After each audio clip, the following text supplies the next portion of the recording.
सामीन, welcome to my channel voice of Mona. हमारी आज की स्टोरी का नाम है ख्वाबों की दुनिया। अरीज को कोई आवाजें दे रहा था। वो सोई हुई थी, उसकी आंख खुल गई। क्या मुसीबत है, सोने भी नहीं देते। वो उठी, चप्पल पहनी, पाँव घसीटती हुई बाहर निकल आई। वो बराबर वाली मोहल्लेदार आई थी। अरीज, तुम कपड़ा लाई हो, मुझे दिखाओ। अरीज को गुस्सा आ गया। अभी सुबह आई हूँ, बताया नहीं किसी ने तुम्हें? नहीं, ये नहीं पता मुझे कि सुबह आई हो। अच्छा सॉरी, ठीक है, सो जाओ तुम। अब खाक सो जाऊं? उसने उसे कपड़े दिखाने शुरू कर दिए। वो 4 सूट ले गई। अरीज किचन में गई, अपने लिए कॉफ़ी बनाई और बाहर आके बैठ गई। घर उसका अपना था। वो बरामदे में बैठी थी। सारा लॉन सामने नजर आ रहा था। फूलों दरख्तों की मशहूर कुन खुशबू आ रही थी। वो अपनी माँ के साथ रह रही थी। वो शायद बाहर गई थी। अरीज की शादी हुई थी लेकिन शौहर के साथ नहीं बनी। वो कब की छोड़ छाड़ के माँ के पास आ चुकी थी और कपड़े का काम करती थी। वो कोयटा और दूसरे शहरों से कपड़ा लाके बेचती थी। वो खुद कफील थी, अपना और अपनी माँ का खर्चा संभाल रखा था। उसकी एक बड़ी बहन भी थी, वो भी इधर ही रहती थी। उसके 2 बच्चे थे। वो भी शौहर को छोड़ के आई थी। अब दोनों का आगे शादी का कोई इरादा नहीं था। माँ बहुत अच्छी थी, दोनों का साथ देती। अरीज की बहन के बेटे अब उनकी कुल कायनात थे। उन्हीं की वजह से घर में रौनक थी। वो खुश थी। सोचते सोचते काफी खत्म हो चुकी थी। इतने में उसकी माँ आ गई। तुम आ गई? जी, आपने शाहीन को बोला नहीं मैं सो रही थी?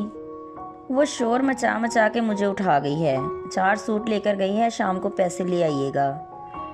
अच्छा, ले आऊंगी। मैं घर नहीं थी वरना उसे मना कर देती। चलें, कोई बात नहीं, वो कपड़ा संभालना है जो रात को लाई हूँ। चलो देख लेते हैं। दोनों अंदर चल दी। 1 घंटे के बाद फिर रश लग गया। जो कपड़ा वो लाई थी सारा बिक गया। वो बहुत खुश थी। उसने माँ से कहा कल फिर जाना पड़ेगा, चलो आप मेरे साथ, आपको भी घुमा कर लाऊं। वो तैयार हो गई। कल दोनों को सुबह फजर के टाइम निकलना था। आज वो फैसलाबाद जा रही थी। दुकानदार अरीज को जानते थे। उसने कपड़ा लिया और वहीं से बुक करवा दिया। वो वापस आ गई। दोनों काफ़ी थक चुकी थी। घूम घूम के अरीज के पांव दुख रहे थे।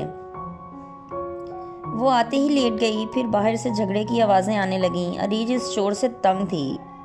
बहुत कोशिश की लेकिन आवाज़ें तेज़ थीं। मजबूरन उठकर बाहर आई। सामने वाले घर में झगड़ा हो रहा था। वो दोनों मियाँ बीवी आपस में लड़ रहे थे। वो अब उसे मार रहा था। उसकी चीखें बहुत बुलंद थीं। अरीज ने चप्पल पहनी, वो उधर चल दी। माँ रोकती रह गई। वो कहाँ रुकने वाली थी। वो दन दनाती हुई लोगों की भीड़ में से अंदर दाखिल हो गई। सामने ही डंडा पड़ा था। अरीज ने उठा लिया और उसे मारना शुरू कर दिया। वो उस आफत से घबरा गया। अरीज बोले जा रही थी, तुमने दूसरों का भी सुकून तबाह कर रखा है। सब लोग ही डर गए थे कि ये क्या हो गया। अरीज उसे मारे जा रही थी। वो माफिया मांगने लगा। अरीज की माँ और बहन भी उसके पीछे आ गईं। अरीज ने उसे कहा, अगर अब दोबारा इसे मारा तो छोड़ूंगी नहीं। इसे तलाक दे दो अगर ये अच्छी नहीं है तो, लेकिन शोर शराबा मत करो। खुद को और इसे जलील नहीं करो। मर्द बनो, बेगैरत नहीं। क्यों तमाशा दिखा रहे हो लोगों को? वो खामोशी से सुन रहा था। अरीज को सारे मोहल्ले वाले जानते थे। वो ऐसी ही थी।